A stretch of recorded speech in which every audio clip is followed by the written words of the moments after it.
Boa tarde. A gente está aqui no Vale do Café Convention Visitors Bureau, aguardando o nosso convidado de hoje, Hamilton.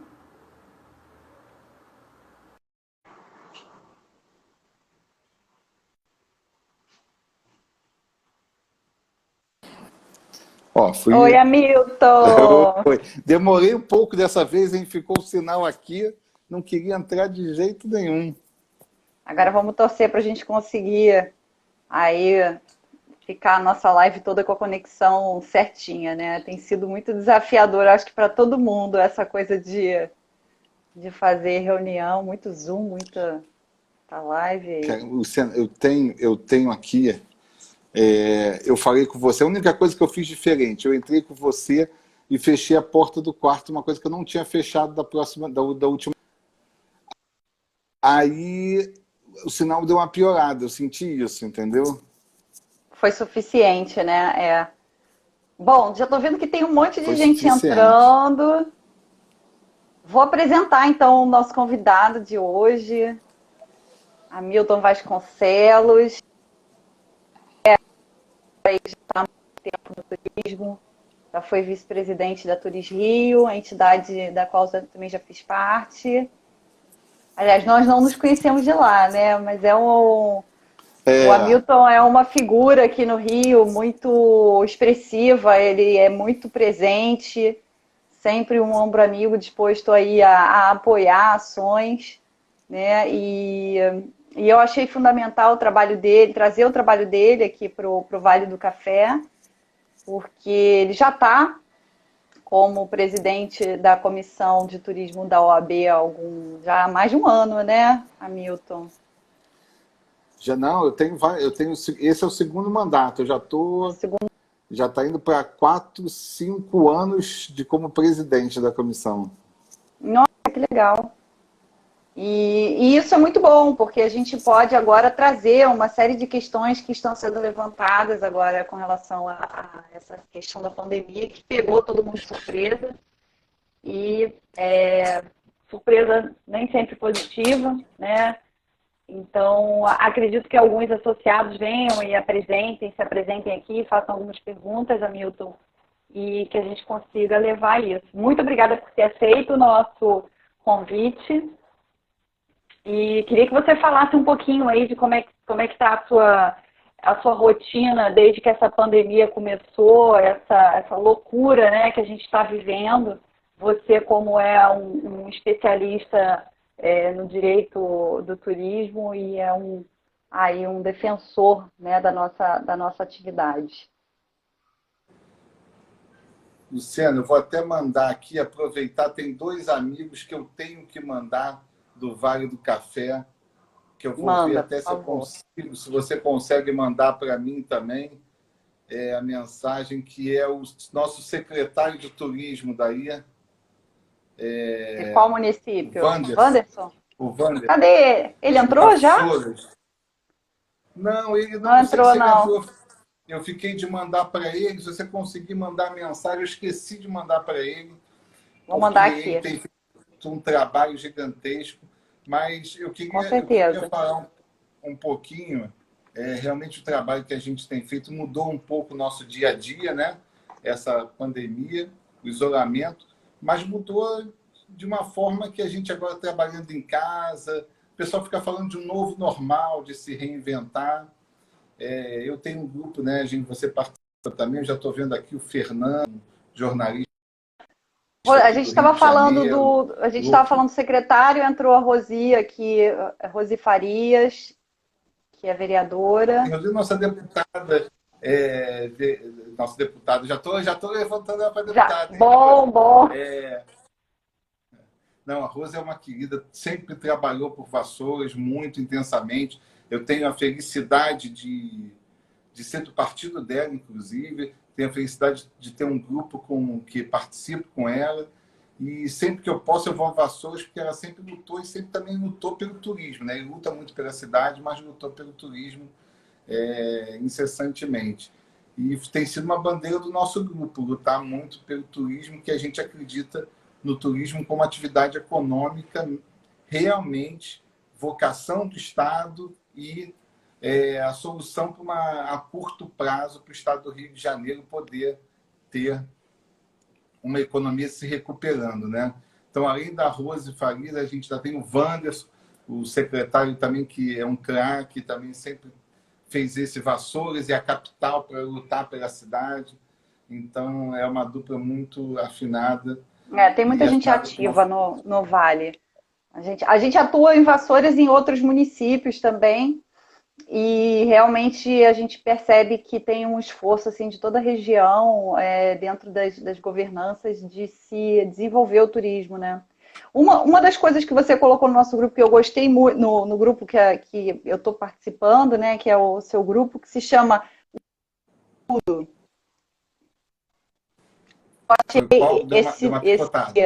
Esse nome. Você está usando um termo no seu grupo que tudo é turismo. Desculpa, não é turismo, é tudo. Tudo é turismo. Agora eu vi aqui. E eu achei essa frase muito pertinente, muito sagaz, porque realmente quem trabalha na área sabe que é difícil não ter uma atividade que se correlate com o turismo, né? Não, e eu até disse isso ontem, a Bebetu Sergipe entrou aqui no início da nossa live, não sei se está ainda aí, mas entrou. E eu tive uma live com a Bebetu Sergipe e eu estava falando justamente sobre isso. Eu falei que a gente precisa entender o seguinte, isso nós que estamos no turismo já entendemos, mas a sociedade em geral tem que entender que cada real investido no turismo representa R$ 20 de retorno para o município. Ou seja, em imposto, seja na compra de produtos que o turista vem fazer.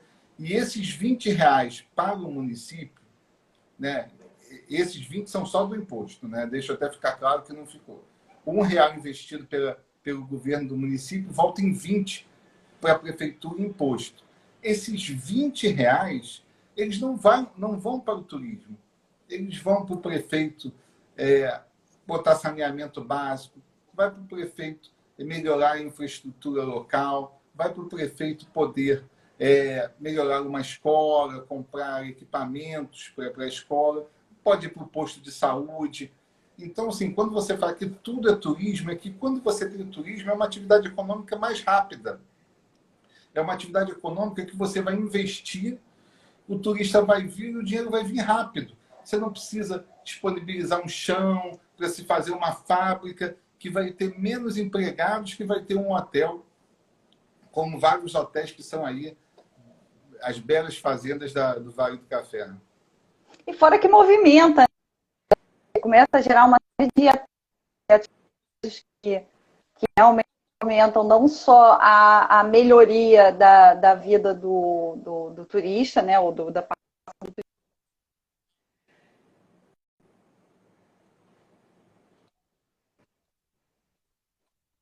né, para o seu cidadão. Você está aí ainda?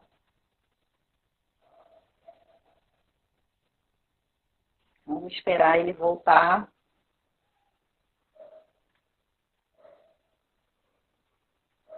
Hamilton. Ai, deu uma cortada, agora voltou. Deu, você começou a falar, você estava começando a falar do turismo e para mim cortou. Pode, se você puder voltar, não lembro. Não, na verdade, a atividade turística ela vai atingir não só o turista, mas também o cidadão, né? Foi essa a conclusão aí. Não, claro, além de melhorar a cidade para o turista, você não melhora para o turista. Você melhora para o cidadão, e aí o turista, quando chega, tem todos os proveitos dessa melhoria da cidade. Então, quando a gente diz que investir no turismo, e isso é uma coisa que eu tenho falado muito nas lives, que as pessoas, que eu sou mais antigo na época do turismo, eu estava brincando, que outro dia eu fui ver que eu entrei na Embratur em 1993 ou 94 como estagiário. Então, em 93, 94, eu já ouvia que se tinha que criar o Ministério do Turismo. Demorou-se aí bastante para criar o Ministério, Mas eu falo do Ministério, falo de uma secretaria estadual, de uma secretaria municipal. Não adianta criar uma secretaria, criar um ministério, criar uma empresa de turismo local, se você também não der verba, orçamento para eles. Não, é você dizer, eu não quero aqui, porque aí vão levar para o lado político, você está falando do Estado tal, não estou falando de Estado nenhum. O que eu estou dizendo é o seguinte, não adianta criar a secretaria, falar vamos fazer a secretaria, e a secretaria não ter verba para conseguir fazer nada. Isso se replica Claro. numa empresa de turismo local e se replica no Ministério ou na Embratur. Sem verba, não adianta você ficar planejando, porque eu até falei isso. Hoje é o momento de nós planejarmos o turismo, né? Nós estamos aqui planejando, conversando, vendo quais ações de futuro. Mas em um determinado momento a gente vai precisar de verba para botar isso à frente. Claro, tá certo. E me diga uma coisa, quais foram, então, voltando a essa questão da pandemia, que é o tema central, né, que a gente definiu para a conversa, como é que foi esse início de pandemia, do ponto de vista, a gente falou, né, de direitos e deveres, o que você sentiu, assim, que afetou mais, né, o empreendedor, o empresário, que quer seja no Rio Capital, quanto em outras cidades, e o que você acha que ainda vamos passar e vamos sentir, né, do ponto de vista jurídico aí, precisamos nos adaptar? São muitas perguntas numa só, né? Mas assim, vamos tentar destrinchando. É bom que a gente vai falando, quem quiser fazer a pergunta pode fazer. Então, eu tive até um caso interessante que que saíram duas medidas provisórias, né? Vamos falar primeiro das relações trabalhistas, né? Das relações trabalhistas, teve a MP 927 e a medida provisória 936. Elas duas flexibilizaram as contratações, as relações de trabalho durante a pandemia. Mas eu vou te dar um exemplo. Antes da MP sair, quando se falou em isolamento e tal, eu tive uma amiga que me ligou e falou assim, eu tenho aqui uma agência pequena, tenho 4 funcionários, já conversei com o meu... Quer dizer, estou indo conversar com o meu contador, era em março, né? Então ela falou assim, no dia 1º de março eu vou pagar o salário deles, que eu pago no dia 1º, no dia 1º de abril eu pago o salário de março, e no 1º de maio eu pago o Foi dia salário de abril. 23, na verdade foi dia 23 de março que a gente começou a quarentena, e essa MP ainda demorou uns 10 dias para sair. Mas já tinha se falando alguma coisa, acho que no dia 15 e 16, se eu não me engano. Alguém me deu essa data, que eu não me lembro qual foi. Eu realmente não lembro a data da MP. Aí o que aconteceu? Ela saiu com esse propósito, ficar com as 4 funcionárias, ia ser mais um mês e meio, digamos assim, né, até o final de abril. E depois ela ia ver o que ia acontecer, se realmente não ia voltar, ia demitir. Só que aí, quando ela foi no contador, o contador fez um cálculo simples para ela. Ela falou assim, você tem que demitir ela hoje, eles todos hoje. Porque você tem que pagar verbas, você vai ter que pagar tudo. Então, você demite hoje. Chega lá na empresa, já na agência, e já dá aviso prévio para todo mundo. Ela saiu de lá com essa função. Ela me ligou até, o que você acha? Eu falei assim, ele não está errado, mas vai ter uma medida provisória para esse relaxamento das relações trabalhistas. Então, isso foi uma decisão muito pessoal na época, porque cada um vai saber qual é o seu caixa, qual é o seu fluxo. Com certeza. Eu até expliquei um pouco para ela, depois eu vou falar disso mais à frente, quando a gente falou da relação de consumidor. Eu falei, é muito importante que você mantenha a agência aberta na relação de consumo, porque para todo mundo que você vendeu, os seus clientes de anos, que você já tem uma interação, você não perca essa interação com seus clientes, que eles são de confiança e confiam em você, né? Mas ela não teve solução. Ela chegou, realmente demitiu todo mundo, conseguiu pagar o que era necessário, fechou a loja que ela tinha e foi fazer home office. Está em casa hoje, atendendo todo mundo, fazendo home office. A grande questão das MPs, elas facilitaram a vida. Vamos dar o exemplo dos hotéis.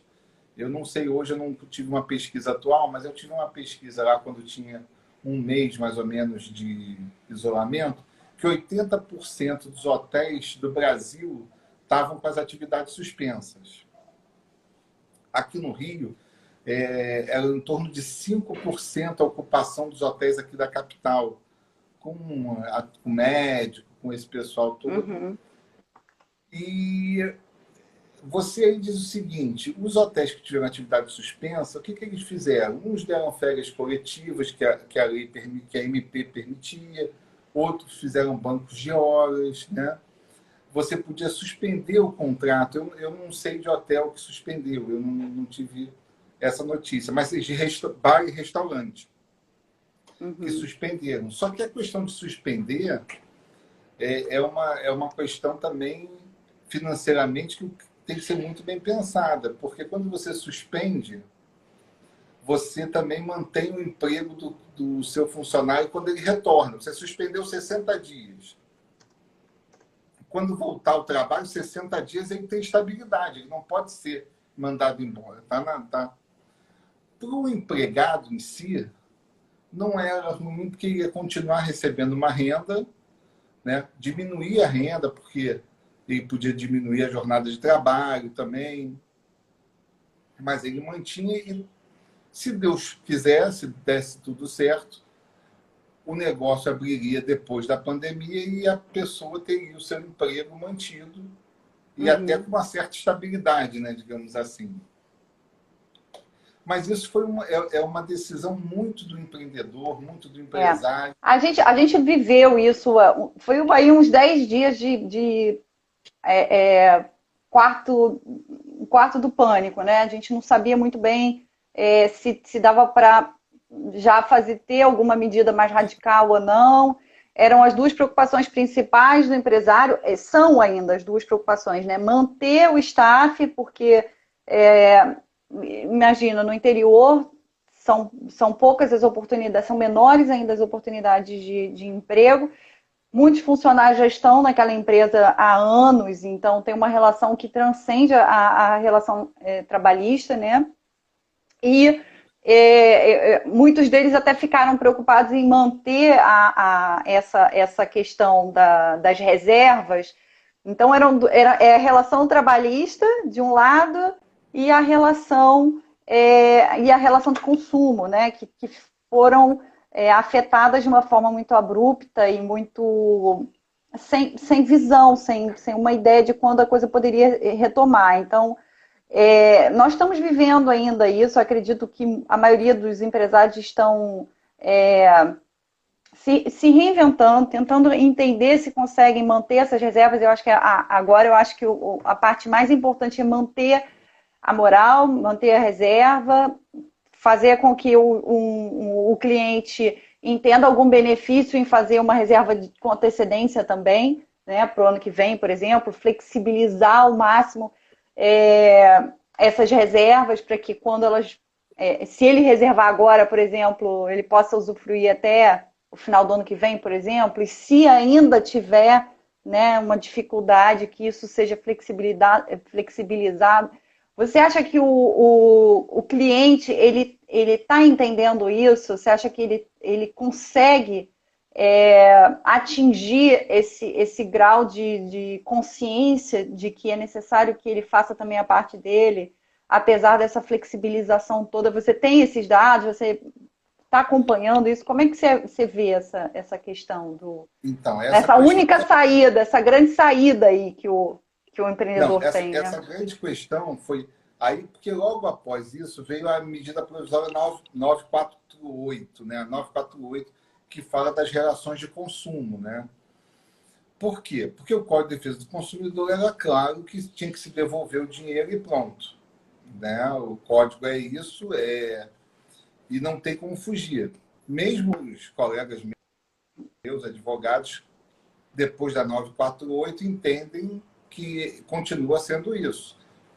Mas a 948 ela flexibilizou porque ela equiparou na mesmo nível, né, que a gente falava, o consumidor do fornecedor. Não havia mais uma parte frágil, porque justamente foi uma revolução social, jurídica, econômica em todo o mundo.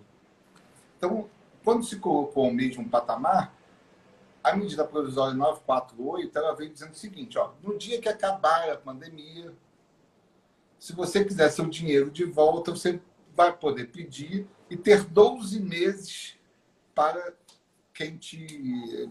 o fornecedor te devolver. É até muito elástico, né, digamos assim, né?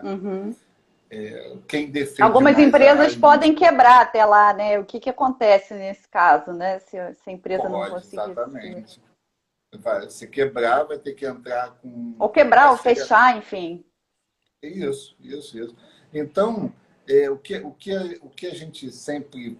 E achei que foi muito boa a campanha de remarcar, né, e não cancelar, porque você mantém o seu direito e você vai usar em outra época. Também com a esperança que ninguém feche, ninguém quebre, né? Então, a gente tem esse aspecto. Mas tem casos muito difíceis. Tem casos que, por exemplo, as pessoas entram em contato comigo e falaram o seguinte, Hamilton, eu tenho uma ação. São 6 pessoas que iam viajar para os Estados Unidos porque a esposa desse meu amigo está grávida e ela ia fazer um enxoval nos Estados Unidos. Só que a partir de junho ou de julho, ela já não pode viajar mais. O médico já não quer que ela viaje, não ia querer mais. Então, não há cabimento para ela, acabou o objeto da viagem, né? Então, ela fala, Milton, eu não quero viajar, eu quero meu dinheiro de volta. E vou querer meu dinheiro porque eu vou precisar comprar coisas aqui no Rio. Não vou poder comprar mais nos Estados Unidos. Então, vou precisar gastar mais. Vai ser isso tudo. O objeto perdeu, mas para ela e para o marido, talvez, mas tinham 4 pessoas com ela, acompanhando. Aí fica uma questão muito subjetiva. As pessoas também deixaram de ter o objeto que elas iam acompanhando, porque as pessoas iam passear, né? Claro, elas não tinham objeto, né? Tão definido quanto da... Mas é uma negociação muito difícil, né? E eu achei que o governo federal acertou, que criou um portal chamado, né, consumidor.gov.br para se negociar essas questões. E aí foi o que eu falei para minha amiga da agência lá na frente. Vocês têm que manter, seja hotel, seja restaurante, seja agência, mantenha uma linha com o consumidor. Porque aquele seu cliente, aquele seu consumidor que confiou em você, comprou com você, se ele for bem atendido agora, se ele não precisar ir reclamar no consumidor.gov.br, poder resolver com você, num bom senso, você vai manter por muitos e muitos tempos e negócios esse cliente. Então, é fundamental esse bom senso. É óbvio que tem negociações mais fáceis e negociações que são muito mais complexas em razão de envolver vários fornecedores. Um pacote para o exterior, por exemplo, que envolve uma companhia aérea, que envolve um hotel lá de fora, pode envolver a locadora de carro. Transporte. É tudo complicado. Então, é o momento de ter o bom senso disso. O que acontece? Eu tenho preconizado a todo mundo que fale direto com a agência ou fale direto com o fornecedor, né? Mas, por estar preconizando isso, eu também recebo muito feedback das pessoas dizendo o seguinte, Hamilton, eu estou tentando falar com a rede de hotéis, que não é pequena, mas não consigo há 10 dias. Com certeza, então, porque não tem ninguém, né? Não tem staff. Tem que ter alguém, tem que fazer... o cara entra no site, mandou um e-mail na reclamação, ninguém responde. Não pode chegar a fechar a empresa, né? Ou então mandar todo mundo de férias e deixar a coisa rolar. O ideal é que tenha um atendimento ao cliente permanente para justamente esclarecer essas dúvidas, ser proativo, isso que você falou, manter esse cliente, essa relação é fundamental, porque ele é seu cliente, né? E vai continuar sendo, esperamos que continue sendo, né? Continue. O nosso amigo aqui que está na live do Planeta Terra Azul, se eu não me engano, é o Agnaldo, de Niterói, também do Convention. Ele fala do dólar a R$ 5. Realmente a pessoa ia viajar no mundo com dólar num valor. Hoje esse dólar foi lá para o alto. Então, e como é que fica isso? Então, o que esse sujeito vai fazer agora, né? Talvez ele não tenha mais como ir, não queira ir, né?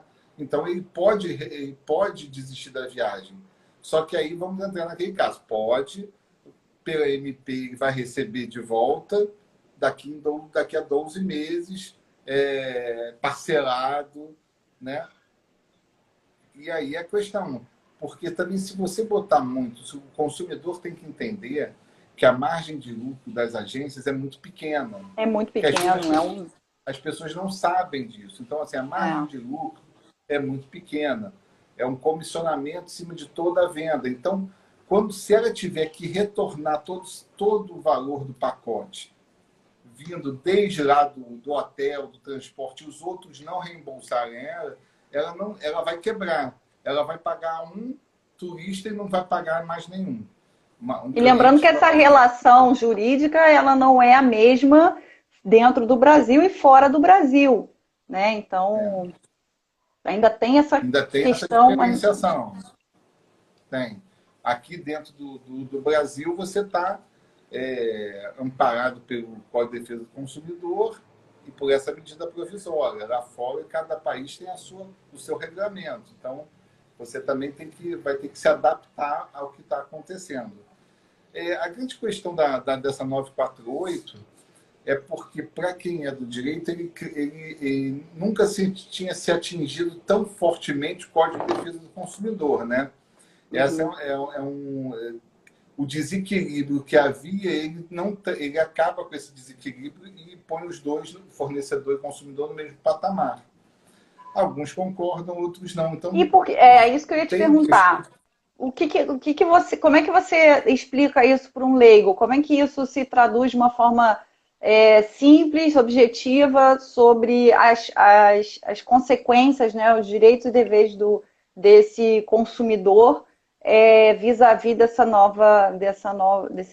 novo regramento que veio? Eu acho que você tem que falar objetivamente do período. Eu falo assim, ó, dentro desse período, você vai ter que entender o seguinte: nós não estamos. O Código de Defesa do Consumidor te dá direito total. Pode falar isso para o consumidor. Como se você tem direito a reaver o seu dinheiro. Eu tenho que te dar agora. Mas, em razão da pandemia, eu vou poder te dar em 12 meses. Então, eu prefiro não te dar em 12 meses. Eu prefiro que você faça a sua viagem. Vamos ver aqui o melhor forma de você viajar e poder realizar o sonho de uma viagem. Eu fui muito incisivo no início, tá? Que eu era totalmente favorável a negociar e fazer as pessoas viajarem, né? Mas realmente já me apareceram vários casos. É o caso dessa grávida que não adianta mais viajar. É o caso de, por exemplo, um pai que comprou umas férias de julho para viajar com a família. Aí vai remarcar para quando? Dezembro? O ano que vem? Só que ele perdeu o emprego hoje. Ele está sem dinheiro para viajar também. Claro. Então, temos que pensar num aspecto global. E esse aspecto eu acho que tantas pessoas falam, a gente vê nas redes sociais, bom senha, vamos sair melhores, não sei, vamos ter uma humanidade melhor. Nós temos que pensar assim, nós temos que ter bom senso para que todos consigam entender esse momento. Eu tenho que fazer o melhor para o consumidor e o melhor para o fornecedor, porque o fornecedor vai manter o emprego da cidade. É fundamental as nossas lindas fazendas aí do Vale do Café estarem abertas para receberem os turistas. Claro. Porque eles vão voltar e se Deus quiser, vão voltar nesse ano ainda. O que a gente tem analisado e trazido muito para o o nosso associado é a ideia de que nós vamos passar por uns meses muito difíceis, porém que a oportunidade que virá dessa pandemia ou do pós-pandemia pode ser muito benéfica, né? Claro que a pandemia ela não é benéfica para ninguém, mas toda crise, né? A gente sabe historicamente que em toda crise você tem aqueles que choram e aqueles que vendem lenço. Essa é uma frase clichê, mas ela é uma frase que nos denota muito a oportunidade que alguns destinos turísticos terão, que não teriam normalmente, ou no ritmo que as coisas andavam, não seríamos capazes de trabalhar dentro de uma escala global e dentro da concorrência que nós encontrávamos, né? Porque tudo era concorrência para um destino como o Vale do Café, né? Desde a praia até, de repente, uma cidade histórica de Minas Gerais, que vai continuar a ser de alguma forma. Passei um final de semana em Buenos Aires, ou em Montevidéu, ou em Santiago, e agora as pessoas vão começar a pensar em pegar o carro e ir para o Vale do Café. Espero que muitas pessoas façam isso. Então, é uma oportunidade que vem, né, de uma forma, e a gente tem falado muito em forma de reposicionamento, que é muito oportuno, né, muito interessante. Então, a gente não tem parado as atividades aqui, pelo menos no Convention Bureau, pelo contrário, a gente está trabalhando muito, né, muito, muito, muito, vendo isso, antecipando. Então, assim, fala um pouquinho aí para o pessoal sobre essa sua experiência, né, como gestor e como uma pessoa que conhece essa situação, que a retomada vai acontecer e que ela vai ser extremamente positiva. Então, a gente tem que pensar com um viés sempre se adaptando à realidade, né? Se adaptando à nova situação que surge. Não, eu quero até aproveitar, te agradecer já em primeiro lugar o convite da live, mas também falar o seguinte, que como é importante o Convention Bureau. Aproveitando para dar um abraço para o nosso amigo, grande amigo, presidente do estadual dos Convention Bureaus, o Marco Navega. Nosso Marco Navega. Deve entrar aí. O estado, hoje ele corre virtualmente o estado, né? Então, o Marco Navega, eu falo isso para ele, que o Convention Bureau hoje vai ser fundamental, porque vai ter que ter uma parceria dos conventions com os municípios, a dele com o estado. Não tem jeito, vai ter que ser um trabalho em conjunto, porque a verba vai estar pequena para os dois lados, o momento da retomada é complicado. Deixa eu também dar uma boa tarde, entrou aqui a nossa amiga Sara. Sara foi executiva do Convention de São Paulo, também uma craque do turismo. Legal. Então, o seguinte, o que eu penso, e eu acho que o Vale do Café está assim, com uma ideia muito boa,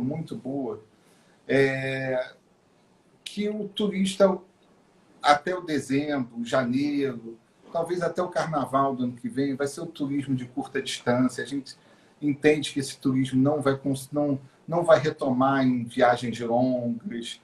Eu torço até que a gente consiga, até janeiro, algumas viagens de avião pela América do Sul, porque nós vamos precisar depois das rotas aéreas, não tem jeito, a gente precisa também do turista internacional, mas que nesse primeiro momento a viagem é o que chega a ser um consenso de todas as pessoas falando que vai ser viagem de carro, 500 quilômetros, e aí o Vale do Café está com o Rio do lado, que eu imagino que são os grandes turistas, né, do Vale do Café, que é o carioca aqui, né, da capital, é o paulista, né, todo o estado de São Paulo, o mineiro também deve muito.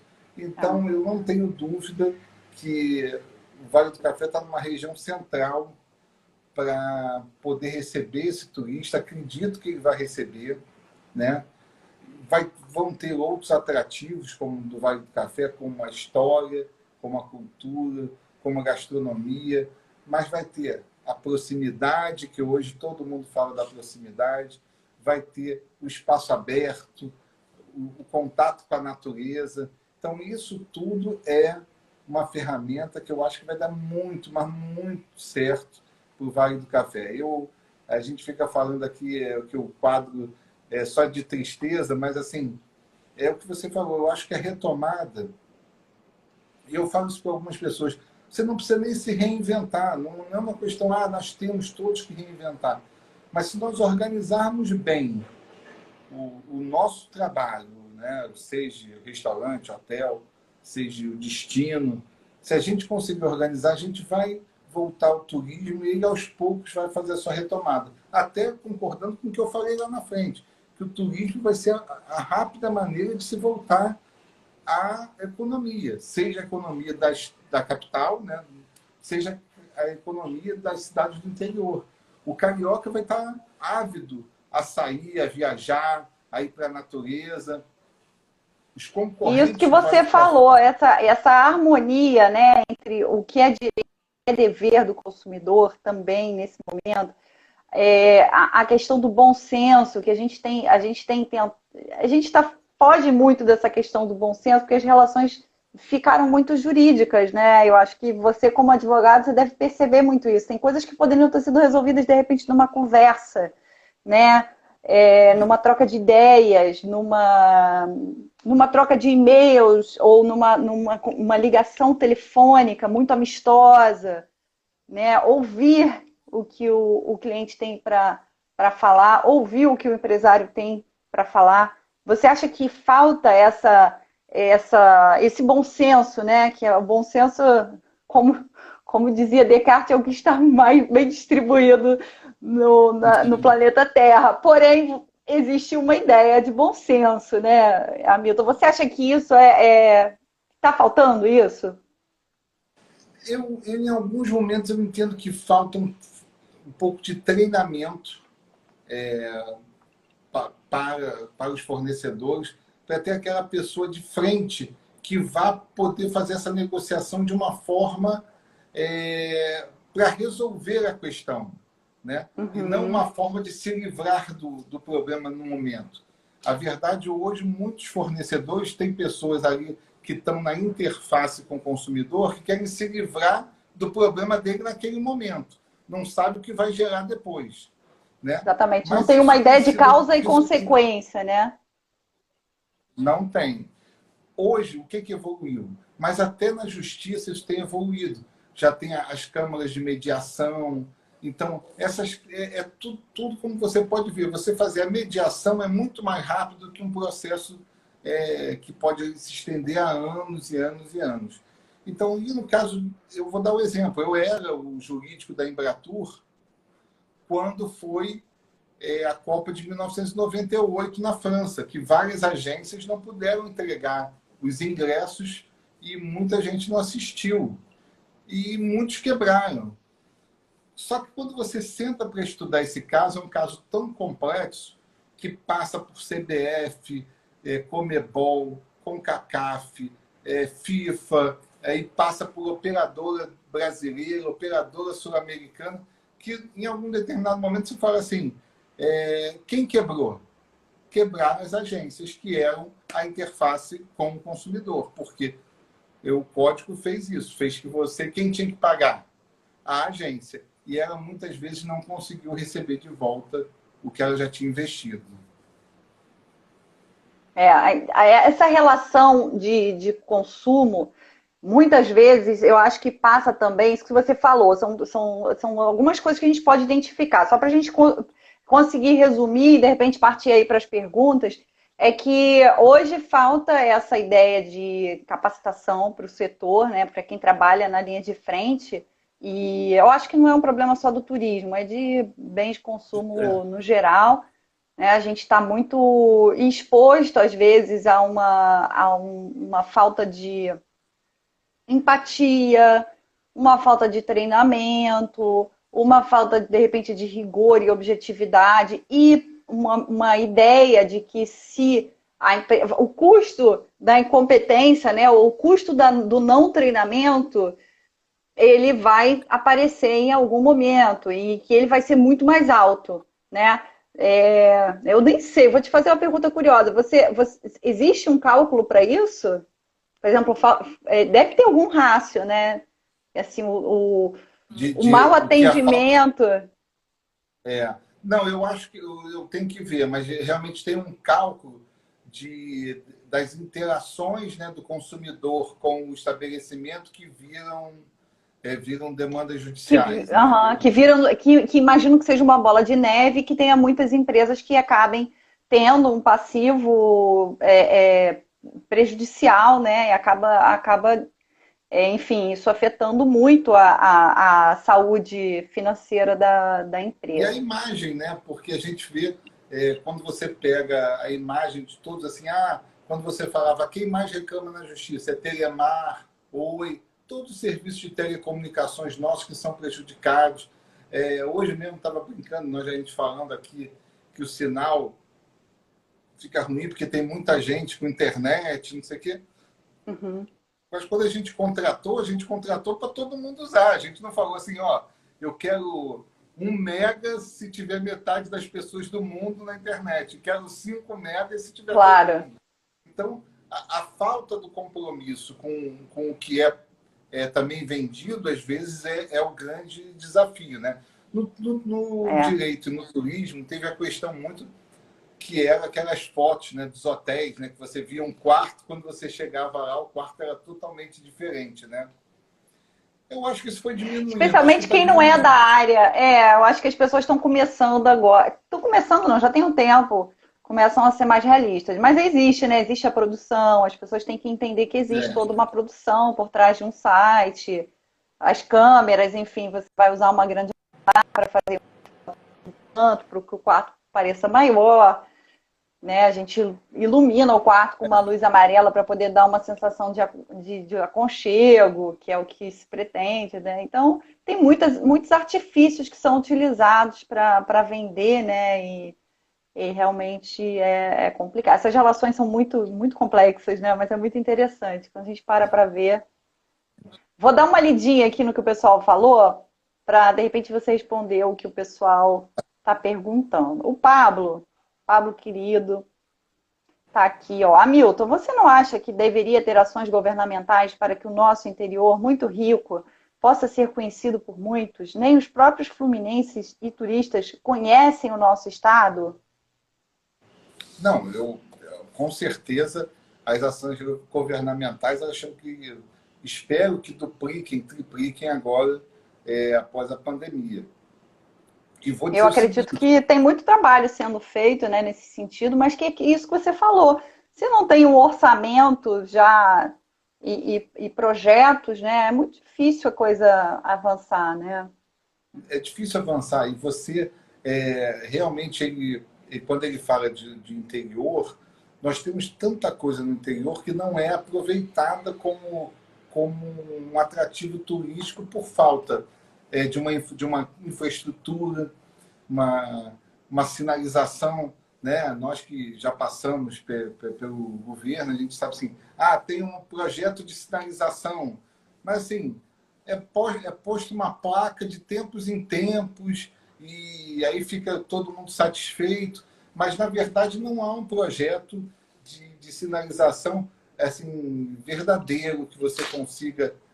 Nós sinalizamos todo o Rio de Janeiro. Hoje você está sinalizado, você chega no Vale do Café, você chega em todos os locais com a sinalização. Não tem.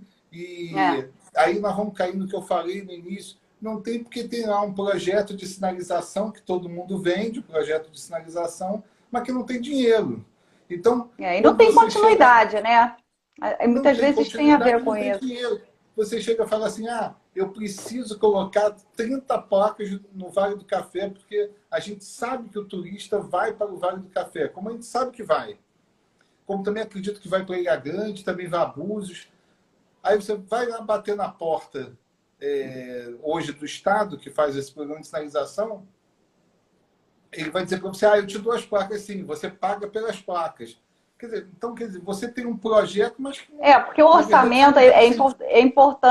é importante dizer, né, que quem está de fora não entende como que não tem uma verba, né? Mas o turismo é a última pasta, é a última atribuição, é o último dia, é o restinho do taxa que vai para o turismo. E em termos comparativos, é como se você tivesse assim um prato cheio de comida e que você desse meia colher de arroz que sobrou para que fosse usado para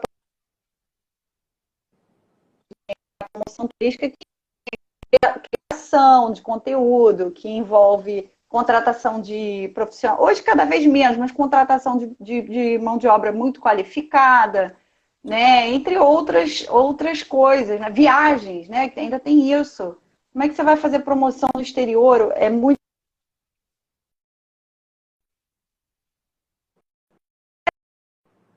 forma de feiras, era promovendo o destino em feiras, né? E, enfim, é difícil. É difícil, mas a gente Luciana, vai. deixa eu só É, falar. Deixa eu até falar de qualificação. Eu tenho que falar que acabou de entrar na live com muito orgulho. O doutor Sérgio Coelho, é o presidente da ESA, que qualifica todos os advogados aqui no Rio de Janeiro com muitos cursos. Agora, na pandemia, nesse isolamento, cada vez mais cursos para a gente poder qualificar o advogado, né? Então, deixa eu dar um abraço, que ele acabou de entrar. Também minha amiga Patrícia Molina também entrou. tá aqui o pessoal E de aí eu turismo em quero Volta Redonda continuar. também. Tem muita gente Tem aqui muita nossa. gente. E aí a gente respondendo, continuando a responder ao Pablo, que essa qualificação, por exemplo, que a ESA faz, a ESA ela faz cursos para os advogados do estado inteiro. Falta uma política pública, por mais que você fale que você está incentivando o turismo, você tem que fazer uma política pública local, de dar cursos para quem vai estar na ponta. E é isso, eu até sou um crítico do programa de regionalização do turismo por causa disso. Porque o programa de regionalização do turismo esqueceu, por motivos políticos, o Programa Nacional de Municipalização do Turismo. Eles entendem o seguinte: a região Vale do Café já está forte, todos os municípios que estão ali eles têm que se organizar. A gente sabe que não é assim. A gente sabe É muito que não é. heterogêneo, né? O trabalho é muito heterogêneo. Você tem Exatamente. municípios que estão super fortes, com certeza. É, eu, Isso. eu, é, Acabou de entrar também aqui. a gente precisa fortalecer, né? Precisa ajudar. A gente, como birô, por exemplo, a gente tenta estar sempre muito próximo daquilo que o poder público está fazendo. E o secretário de Turismo, Otávio Leite, ele vai estar aqui amanhã, ele vai fazer uma live com a gente. Ele defende muito a atuação dos conventions bureau, e isso é muito bom, porque demonstra que uma liderança que empodera, né, uma entidade de classe,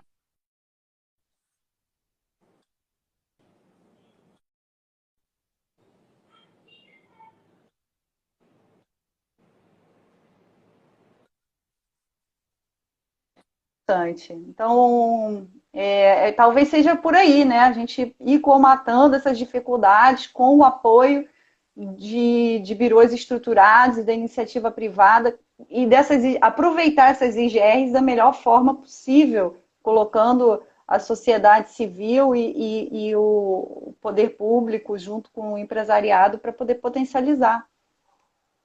Não, e o Otávio, o secretário Otávio Leite, ele mesmo realmente sem recursos ainda, que ele no primeiro ano não teve grandes recursos. No segundo, que se esperava um pouco mais, a pandemia É. também acabou. Acabou fazendo boas ações, porque ele conhecia do setor, ele fez o Salão de Turismo, que eu acho que, eu penso que foi Foi uma a grande vitória. ação do ano passado, né? Eu acho que foi a O maior. Salão de Turismo foi muito importante, porque é o momento de fazer isso que o Pablo perguntou, é o momento de todo o Estado estar no Rio, na capital, se vendendo, né? Mas entendo que o município não pode esperar só isso, não pode esperar a Secretaria de Estado para fazer essas Com ações. certeza. O município, com o Convention Bureau, tem que se unir para fazer as ações aqui direto, seja no Pão de Açúcar, seja no shopping, seja com público direto. Aquele cara que vai na segunda-feira com a família, sexta-feira, para conhecer. Eu falo muito com a Keila Marinho, que está pondo aqui, ela é turismóloga, foi minha aluna, e eu falava muito isso. O programa de municipalização do turismo, ele é muito importante, porque ele une os empresários que até não se acham do turismo, que eles começam a perceber que eles são do trade turístico local. Então, isso é Claro. uma coisa que movimenta. O dono da farmácia. Exatamente. Pô, o dono da farmácia, o dono da loja, o dono do café, o pipoqueiro. O PNMT fazia oficinas com ele, não sei se chegou a participar. O PNMT fazia oficinas que juntavam. Agora é PRT, agora é o PRT. Plano de regionalização do turismo. Então, PRT, se eu não me engano, foi 2004 que ele entrou. Eu tenho 2014, eu não me lembro qual. Eu acho que é um 4. Mas o programa de municipalização do turismo, ele fazia isso. Ele ia no município, chamava os empresários locais para poder organizar. Vou dar um exemplo. Eu participei ativamente no de Porto de Galinhas, em que você tinha o seguinte: você pegava, o hotel dava café da manhã a partir das 7 da manhã. Só que, para fazer o passeio de bugre pelas dunas, um passeio maior, você tinha que sair às 7 da manhã. Você tinha que fazer o de jangada lá para os arrecifes às 7 da manhã. Então, o turista que fosse fazer algum passeio, ele não tomava café da manhã. O que acontecia? Só sentar. O bugueiro, dia de falar que, em vez de sair às 7, saía às 7h15. O café do hotel, em vez de ser às 7, podia ser às 6h45. Né? Isso tudo. O hotel pode preparar um lunchbox, pode colocar, levar o. Existem formas de se adaptar, né? Claro. Aí é um pensamento comercial de cada um. Mas você tem que saber o que acontece com toda a rede. Eles não sabiam o que aconteceu com a rede. Inclusive, assim, no horário de maior movimento, as barraquinhas de artesanato estavam fechadas. Era a hora que mais andava turista no centro de Porto de Galinhas e as barraquinhas estavam fechadas. Por decisão. Esse exemplo que você deu, esse exemplo é maravilhoso, porque, na verdade, o que a gente... são coisas simples, né? A gente chega à conclusão que, às vezes, a gente não conversa. A gente quer trazer o turista lá da Conchinchina, mas a gente não conversa com o nosso parceiro aqui, que, às vezes, a gente vê como sendo um concorrente, mas que é o meu parceiro também, porque se eu tiver o meu hotel cheio, eu vou ligar para ele, vou conversar, vou perguntar se ele pode receber e, de repente, pode fazer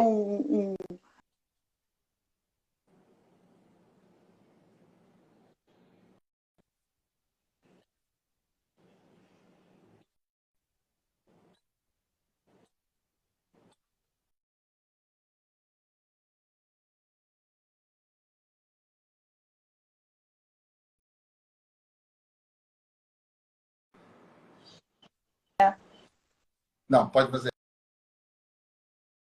Não sei se voltou.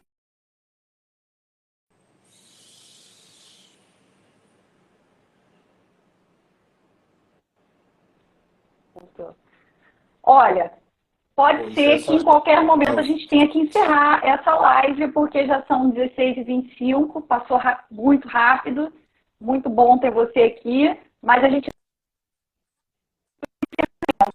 Tá? Tá. Tem mais alguma pergunta? Ou... Eu acho que agora o que a gente pode fazer é passar para as considerações finais, por favor, fica à vontade. O pessoal aqui explanou um pouquinho sobre alguns dos temas, né, que nós estávamos abordando, mas fica à vontade.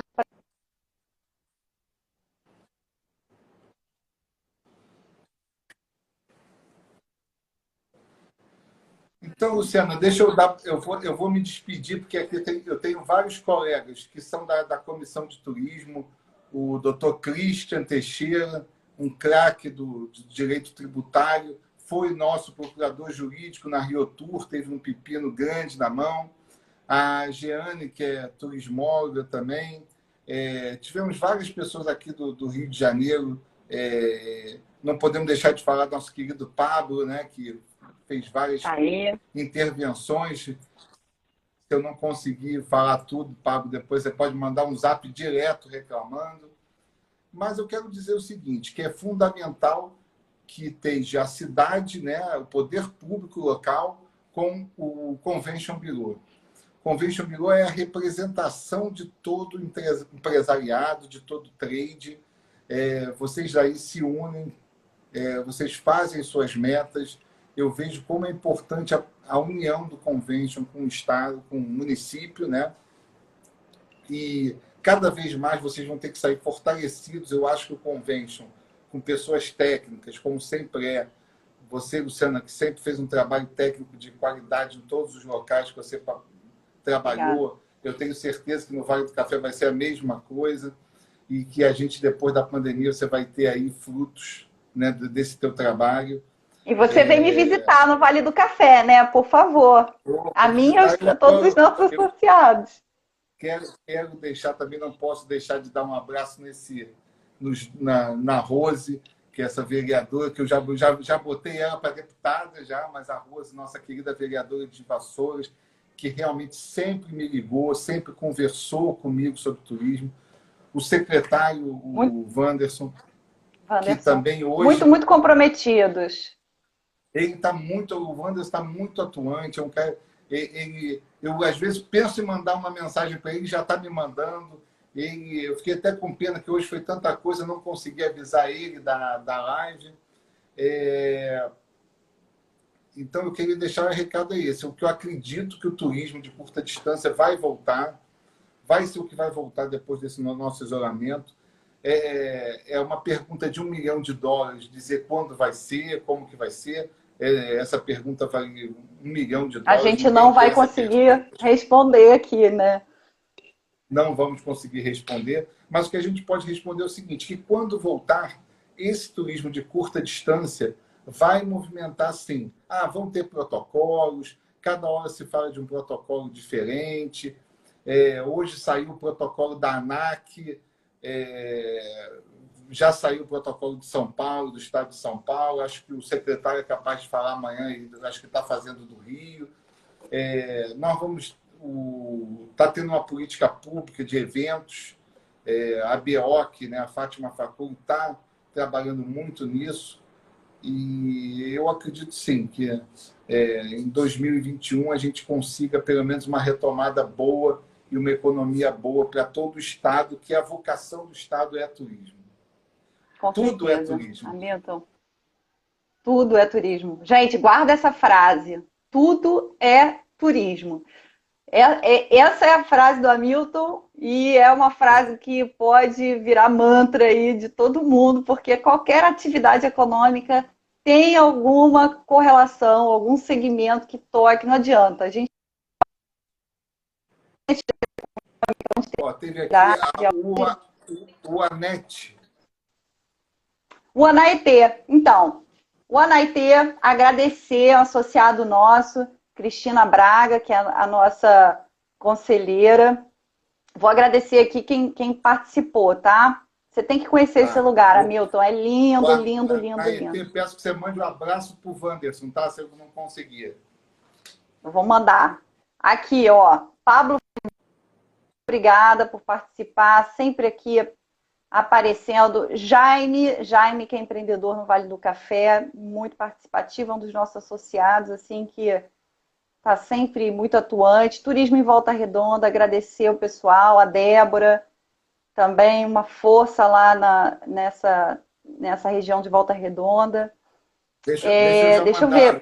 A Débora, para a Débora procurar o vereador Maurício Pessoa, que também é um incentivador do turismo, é um vereador em Volta Redonda, muito atuante no turismo, também sempre quando eu posso falo com ele.